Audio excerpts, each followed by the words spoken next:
to let the water systems and food systems and planetary climate systems get destroyed. That is the stupidity which rules us today. So our challenge really is against stupidity. Finish the water, you'll find a substitute. Finish the food, you'll find a substitute. But are there substitutes for the real things that make life work? No. The food that they say they'll find a substitute is fake food that is doing huge amounts of damage to our health.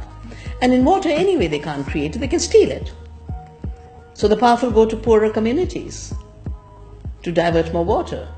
I don't think the planet will die. I think the earth is too powerful. She's lived through hotter times, colder times. She's lived with dinosaurs, without dinosaurs. She'll live with human beings, without human beings. We are dispensable. She'll find a way. We need to protect our home. Women were left to do the work that was considered not important. Going to war and killing was considered important. Making profits at the cost of others was considered important. That's where powerful men designed it, and they sucked in not powerful men to do their dirty job. Women were left to do the real things, provide the water, provide the food, take care of family. The values we need are the values of knowledge of how to live with nature. That's what women's knowledge is. We need knowledge of how to care. That's knowledge. It's called emotional intelligence now. We need knowledge of how to share. That is a capacity we will need more and more in the future, in a period of privatization and in a period of extraction.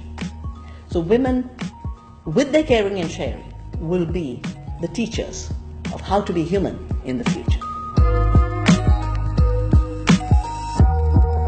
We are living the final stages of a very deceitful system that has made everything that is very costly for the planet, costly for the producer, look cheap for the consumer.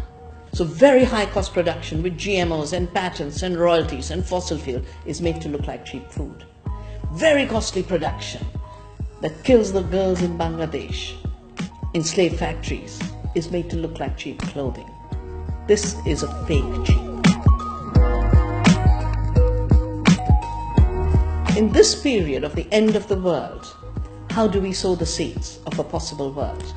The first, every young person should recognize that working with their hands and their hearts and their minds, and they're interconnected, is the highest evolution of our species. Working with our hands is not a degradation. It's our real humanity. Start a garden. Create a playground in the way you grow food. Save seeds. Cook. It was treated as a backward activity that your mother cooked and was treated as not work. But she is the reason you are sustained. Start cooking classes. Get grandmothers to teach you how to cook. Create community. We are not atomized producers and consumers.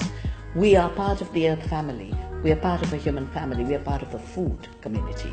Food connects us. Everything is food. And finally, never be afraid of deceitful, dishonest, brutal power. That is true freedom.